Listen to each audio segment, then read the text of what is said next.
Hello student, जैसा कि हम सब जानते हैं कि सीबीएसई ने अपने बोर्ड एग्जाम्स की डेटशीट जारी कर दी है। अब ऐसे में सभी बच्चे अपने बोर्ड एग्जाम पर फोकस कर रहे हैं, लेकिन हमें साथ साथ में ये भी नहीं भूलना है कि जैसे ही बोर्ड एग्जाम खत्म होगा वैसे हमारा सीयूटी का एग्जाम भी पास आ जाएगा। अब ऐसे में हमारे पास टाइम रहेगा कम और हमें नॉलेज लेकर जानी है बहुत ज़्यादा। तो अभी से ही अपने प्रिपरेशन को स्टार्ट कर देते हैं, थोड़ी थोड़ी प्रिपरेशन स्टार्ट करते रहेंगे ताकि हमारे आने वाले सीयूटी एग्जाम के अंदर अच्छा परफॉर्म कर सके और अपने बोर्ड एग्जाम के साथ साथ थोड़ी थोड़ी सी हम यहाँ पर सीयूटी की भी प्रिपरेशन करते रहें। अब इस वीडियो के अंदर मैं आपको बताने वाली हूं कि स्टार्टिंग से यानी कि बेसिक से लेकर के आपको एडवांस तक की जो प्रिपरेशन करनी है वो कैसे करनी है, वो सारे क्वेश्चंस के जवाब आपको इस वीडियो के अंदर मिलने वाले हैं। इसलिए इस वीडियो को लास्ट जरूर देखेगा और अगर चैनल पर नहीं तो चैनल को सब्सक्राइब जरूर कीजिएगा, ठीक है। और इस वीडियो को ज्यादा से ज्यादा इसको शेयर कर देना और लाइक्स का बटन दबाना मत भूलिएगा, ठीक है। चलिए, तो यहाँ पर मैंने ह्यूमैनिटीज क्यों लिखा है, क्योंकि ह्यूमैनिटीज के स्टूडेंट जो है उनकी थोड़ी सी ये सोच रहती है कि यार अभी तो एग्जाम बाद में है, बाद में तैयारी कर लेंगे, तो इसलिए मैंने स्पेशली ह्यूमैनिटीज स्टूडेंट्स के लिए ये जो है स्पेसिफाई किया इसको, राइट। तो हम यहाँ पर स्टार्ट करते हैं CUET 2025 humanities road map 5 months. तो सबसे पहले हम क्या करेंगे, मोटा मोटा सा मैं आपको एक ब्रीफ में एनालिसिस दे देती हूँ कि आपका जो 33 लैंग्वेजेस में से आपको एक लैंग्वेज लेनी होती है, 2 या 3 आपको डोमेन लेने होते हैं और एक आपको जेटी लेना हो। तो ये ऐसे कॉम्बिनेशन है, एक लैंग्वेज हो गई, ठीक है, 2 या 3 आपके डोमेन्स हो गए और आपका एक जनरल टेस्ट हो गया। तो ये ऐसा कॉम्बिनेशन है, सब्जेक्ट कॉम्बिनेशन है जिसमें आप मैक्सिमम यूनिवर्सिटीज के लिए आप एलिजिबल हो सकते हैं। तो मोटा मोटा तरीके से आपको ये करना है, ठीक है। मैक्सिमम आप 6 सब्जेक्ट्स ले सकते हैं और जो है उससे ज्यादा आप नहीं ले सकते। तो ये एक ब्रीफ में मैंने आपको ओवरव्यू दिया है।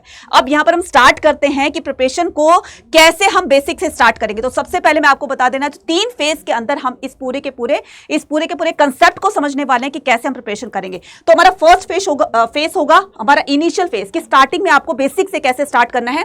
देन उसके बाद आपका जो है वो कंटिन्यूअस फेज क्या होगा और आपका फाइनल फेज क्या होगा। ये तीनों की तीनों चीजें मैं आपको यहां पर बताने वाली हूं। तो सबसे पहले हम यहां पर क्या करते हैं, इनिशियल फेज की बात करते हैं। तो इनिशियल फेज में क्या आ जाएगा, आपका लैंग्वेज सेक्शन आएगा। तो लैंग्वेज सेक्शन के अंदर आपको क्या करना है, लैंग्वेज सेक्शन के अंदर आपको फोकस ऑन रीडिंग कॉम्प्रिहेंशन। तो सबसे पहले आपको यहां पर लैंग्वेज के ऊपर जो आपको फोकस करना है वो किस चीज पर करना है, वो करना है आपको रीडिंग कॉम्प्रिहेंशन पर। बच्चा, बहुत सारे बच्चे रीडिंग कॉम्प्रिहेंशन में गलतियां करते हैं, तो अभी से अपनी हैबिट बना लो कि रीडिंग कॉम्प्रिहेंशन को आप ज्यादा से ज्यादा फोकस करो, ठीक है। और साथ साथ में ग्रामर रूल भी फॉलो करो और साथ साथ में आपको क्या करना है, एक्सपेंडिंग वोकैबुलरी। बच्चे, ये 3 ऐसे इस लैंग्वेज के पार्ट है जो कि बहुत बहुत ज्यादा एक इंपॉर्टेंट रोल प्ले करते हैं। अगर आप CUET के एग्जाम में अगर आप इंग्लिश लैंग्वेज रख रहे हो तो ये चीजें आपको बहुत ज्यादा फोकस करनी पड़ेगी, राइट।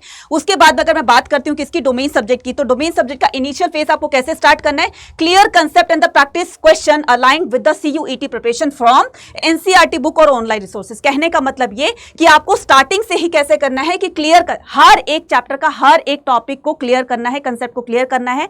जैसे जैसे आपके टॉपिक्स क्लियर होते चले जाएंगे वैसे वैसे आप क्या करेंगे, वैसे वैसे आप अपने नेक्स्ट फेज की तरफ बढ़ते चले जाएंगे। तो सबसे पहले आपको अपने इजी सब्जेक्ट्स को उठाना है, क्योंकि इजी सब्जेक्ट्स में इजी चैप्टर्स के मतलब जो आपके सब्जेक्ट है उनके इजी चैप्टर्स को उठाना है ताकि आपके अंदर वो कॉन्फिडेंस आ गई कि आप वो काम कर सकते हो। तो जैसे आपने इजी टॉपिक्स को अच्छे से समझ लिया, फिर आप थोड़े थोड़े तो अपना लेवल जो है वो इंक्रीज करेंगे।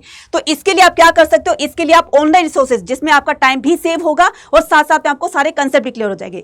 किसी भी टॉपिक को या चैप्टर को पढ़ने से पहले उसका वन शॉट जरूर देख लीजिएगा, क्योंकि वन शॉट से आपको पूरा चैप्टर जो है उसका एक ओवरव्यू पता चल जाएगा कि इस चैप्टर में बताया क्या गया है। तो इसके लिए आप क्या कर सकते हो, इसके लिए आप अड्डा 24/7 के यहां पर आपको सारे सब्जेक्ट के वन शॉट दिए हुए हैं। तो यहां पर पूरी की पूरी प्लेलिस्ट बनी हुई है। तो आप किसी भी अगर आपके फ्रेंड्स जो है वो अदर स्ट्रीम से हैं, कॉमर्स से हैं, साइंस से हैं, तो सभी यहां पर देखिए सभी फैकल्टीज की अपनी अपनी बनी हुई प्लेलिस्ट बनी हुई, सभी सब्जेक्ट से जाकर के आप उसको चेक कर सकते हैं। अब मैं यहां पर बात करती हूं किसकी, अपने नेक्स्ट फेज की, ठीक है। तो ये हो गया आपके 2 हो गए, डोमेन हो गया, आपका लैंग्वेज हो गया। उसके बाद जनरल टेस्ट प्रिपरेशन। अब जनरल टेस्ट की प्रिपरेशन आप कैसे करोगे, तो उसके लिए क्या करना है, build a strong foundation of the numerical ability. तो यहां पर जनरल टेस्ट में बच्चों को बहुत ज्यादा प्रॉब्लम होती है, तो अभी से ही थोड़ा थोड़ा सा करना उसको स्टार्ट कीजिए और आपको जनरल टेस्ट की भी सारी की सारी आपको प्लेलिस्ट जो है वो आपको चैनल पर मिल जाएगी। तो स्टार्टिंग बेसिक से ही आपको क्या करना है, न्यूमेरिकल एबिलिटीज पर जो है वो फोकस करना है ताकि आप चीजों को अच्छे से समझ सके। उसके बाद रीजनिंग है, न्यूमेरिकल एबिलिटी और रीजनिंग, कवरिंग द टॉपिक्स, और ये सारे के सारे जैसे जैसे आप टॉपिक्स कवर करते जाओगे वैसे वैसे आपकी क्लियरेंस जो है वो बढ़ती चली जाएगी। उसके बाद for the general awareness, graphs and basic of the static general knowledge, तो आपको साथ साथ में ये जो जनरल अवेयरनेस है यानी कि जो आपके न्यूज़पेपर वगैरह होते हैं तो इसको भी आपको पढ़ते रहना है, मतलब अपडेट रहना है कि कौन सी चीज है वो क्या हुई है, कब हुई है, कैसे हुई है, तो साथ साथ में अपने आप को उसके साथ में अपडेट भी रखना है। ठीक है, static general knowledge and the stay updated on the current affairs, utilize active learning techniques. तो इसमें एक्टिव लर्निंग टेक्निक्स का मतलब होता है कि जैसे जैसे आप मान लो कोई वीडियो देख रहे हो, करंट अफेयर्स अगर आप न्यूज़पेपर से पढ़ रहे हो या फिर आप न्यूज़ सुन रहे हो या फिर आप कहीं और से उसको पढ़ रहे हो, तो कहने का मतलब आपके दिमाग में वो चीजें होनी चाहिए कि ये क्यों, कब, कैसे, क्या हुआ। इससे क्या होगी, ब्रेन स्टॉर्मिंग होगी, जिससे कि आप ज्यादा अपनी नॉलेज को एक्सप्लोर कर सकते हो। अब हम यहाँ पर बात करते हैं किसकी, कंटिन्यूअस फेज की। तो कंटिन्यूअस फेज के अंदर आपको सबसे पहले क्या करना है, अपना लैंग्वेज सेक्शन को फोकस करना है। तो जैसे हमने बेसिक में किया, इनिशियल में किया, ऐसे आपको क्या करना है कंटिन्यूअस फेज में आपको क्या करना है कि सबसे पहले लैंग्वेज सेक्शन के अंदर increase practice session focusing on time management, increase practice. तो जैसे जैसे आपने बेसिक्स अपने क्लियर कर लिए हैं, आपको सारे कंसेप्ट क्लियर हो गए, अब आपको क्या करना है, अपना प्रैक्टिस सेशन बढ़ाइए, आप उसकी प्रैक्टिस कीजिए। आपने एक बार करी, 2 बार करी, 4 बार करी, तो अगर आपने 2 बार करी है तो 3 बार या 4 बार करिए, अगर आपने 4 बार करी है तो 5 बार या 6 बार कीजिए। तो इस तरह से अपनी प्रैक्टिस जो सेशन है उसको बढ़ाइए, और इस पर जरूर फोकस करना है टाइम मैनेजमेंट पर, क्योंकि टाइम मैनेजमेंट एक ऐसा एक इंपॉर्टेंट रोल प्ले करता है आपकी स्टडी में, जो कि बहुत बहुत ज्यादा इंपॉर्टेंट होता है। तो अपने टाइम को यहाँ पर स्टडी प्लान बनाएंगे, स्टडी प्लान अपने उसी के अकॉर्डिंग आप अपने सारा का सारा स्टडी कर सकते हैं। मान लो मैं आपको टाइम टेबल बना कर दूं, वो आपसे फॉलो ना हो, तो आप अपना टाइम टेबल खुद बनाइए, लेकिन एक काम करना है कि आपको अपने टाइम टेबल स्ट्रिक्ट रहना है ना, कि बिल्कुल चाहे कुछ भी हो जाए मुझे इस टाइम में पढ़ना है तो पढ़ना है। तो इसी तरीके से आप अपने सीयूटी एग्जाम को फोड़ सकते हो। ठीक है, उसके बाद the contain diverse reading and material. तो बच्चे आपको रीडिंग भी करती रहनी है, क्योंकि लैंग्वेज के अंदर इतने बड़े बड़े पैराग्राफ आते हैं, वहां पर रीडिंग में ही आपका सारा टाइम कंज्यूम हो जाता है, जैसे कि आपने लास्ट ईयर्स में देखा होगा। ठीक है, तो बच्चों को बहुत ज्यादा मतलब इतने बड़े बड़े पैराग्राफ दिए गए थे कॉम्प्रिहेंसिव रीडिंग के, ना, तो वहां पर बच्चों की जो रीडिंग थी वो हो सकता है स्लो थी। तो आपको ये काम नहीं करना है, अभी से अपनी रीडिंग हैबिट बना लीजिए ताकि आप उसको चीजों को और अच्छे से इनहांस कर सके। नेक्स्ट आता है हमारा डोमेन सब्जेक्ट। अब डोमेन में क्या करेंगे हम, emphasize solving diverse problem to strengthen application oriented language. तो एम्फसाइज किस पर करना है, सॉल्विंग डाइवर्स प्रॉब्लम।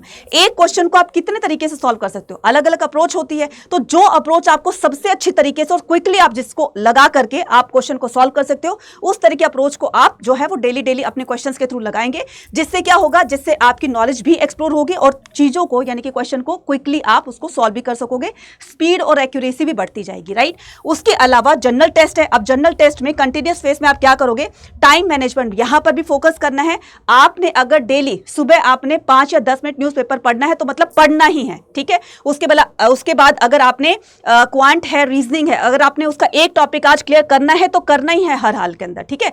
तो उसमें क्या करना है, जनरल टेस्ट में time management through the consistent practice stay updated on the current affairs, ठीक है। उसके बाद हम क्या करेंगे, फाइनल फेज के अंदर हम आते हैं कि यहां पर फाइनल फेज में जब हमारा कंसेप्ट क्लियर हो गया है, हमने प्रैक्टिस कर लिया, अब हमारे बारी आती है किसकी, फाइनल फेज की, यानी कि फाइनल टच देने की। तो फाइनल टच में हम क्या करेंगे, रिवीजन और मॉक टेस्ट पर ज्यादा ध्यान देंगे। अब ये रिवीजन और मॉक टेस्ट कहां मिलेंगे, जैसे जैसे मैं बताती हूं आपको कि emphasize weak areas identify through the mock test analysis. आपको मॉक टेस्ट दिए जाते हैं, उस मॉक टेस्ट में जब भी आप उस मॉक टेस्ट को करने बैठते हो तो आपके कुछ क्वेश्चंस गलत भी होंगे। वो क्वेश्चन क्यों गलत हुए, आप इसका रीजन जानने के लिए फिर से आप उस टॉपिक पर जाइए, उसको रीड आउट कीजिए, उसको स्टडी कीजिए, कहां से क्या गलती हुई मेरे पास। तो इससे आपको आपका वीक एरिया पता चलेगा, राइट। और इसके लिए आपको ये जो मॉक टेस्ट है, ठीक है, ये आपको कहां पर मिलेंगे, ये मॉक टेस्ट वगैरह मिलेंगे आपको यहां पर। अगर आप यहां से अड्डा 24/7 की एप्लीकेशन पर, ठीक है, यहां पर आपको क्या मिलेगा, जैसे आप यहां पर क्लिक करते हो तो यहां पर आपको बहुत सारी चीजों का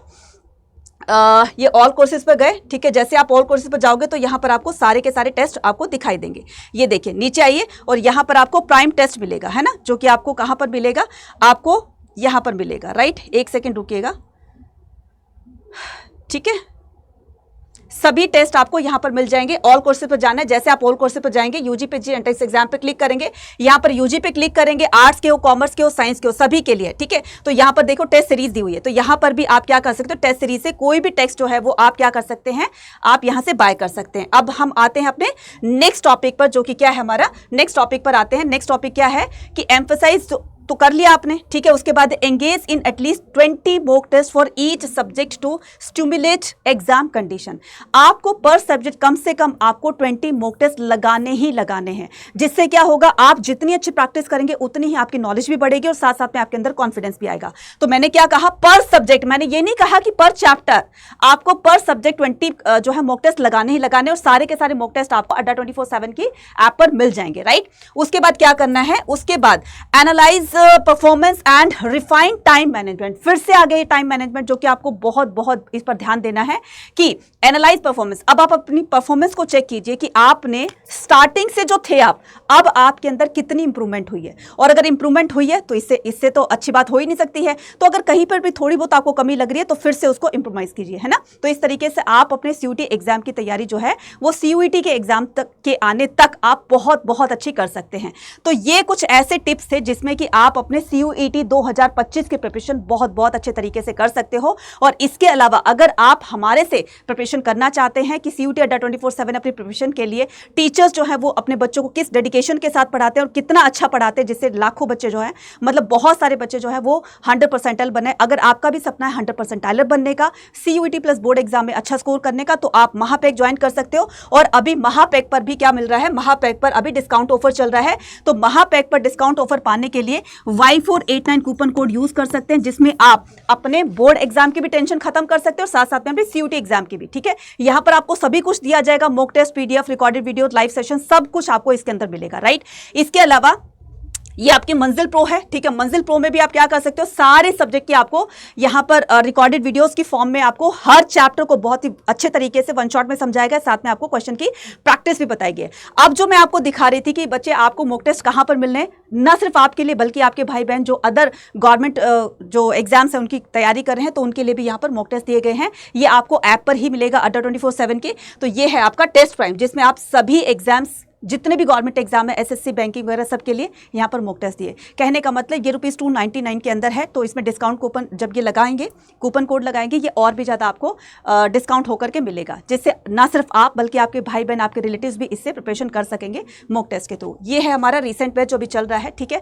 अब इन सभी को जो है पाने के लिए आपको क्या करना है, इन सभी को अवेल करने के लिए किसी में भी आप एनरोल करना चाहते हैं तो क्या करेंगे, यहाँ पर मैं आपको बता रही हूँ कि ये है आपका महापैक, ठीक है। महापैक में देखिए, मैं तो कहती हूँ कि महापैक लेने में ही आपको सबसे बड़ा बेनिफिट रहेगा, क्योंकि महापैक के अंदर सारी चीज़ें इंक्लूड हो जाती हैं, आगे पीछे के सारे बैचेस आपको मिलेंगे, और साथ साथ में सभी जो आप बाहर से लोगे वो सारी चीज़ें आपको यहाँ से मिल जाएगी। और ये महापैक पड़ रहा है आपका 7,191 का। इसके अलावा समर 6.0 है, ठीक है। इसके अलावा आपका मंजिल प्रो है, इसके अलावा आपकी टेस्ट सीरीज़ है, इसके अलावा आपकी ई बुक्स वगैरह है। तो जो भी कुछ आपको परचेज करना है तो Y489 कूपन कोड लगाकर आप परचेज कर सकते हो। इसके अलावा अगर आपका कोई भी डाउट होता है तो आप क्या कर सकते हो, आप मुझे यहाँ पर मेल कर सकते हैं, ठीक है। anita.sharma@adda24/7, ठीक है। anita.sharma@adda24/7.com, ठीक है। आप यहाँ पर मुझे मेल कर सकते हैं अगर किसी भी तरह की कोई भी, अगर आपको कोई डाउट पूछना है। वैसे डाउट वगैरह तो सबके लिए हमारी कम्युनिटी है, तो आप कम्युनिटी भी ज्वाइन कर सकते हो, वहाँ पर अपने डाउट्स क्लियर कर सकते हो वगैरह वगैरह। तो ये वीडियो कैसी लगी आपको, ठीक है, और मुझे कमेंट सेक्शन में लिखकर बताइएगा।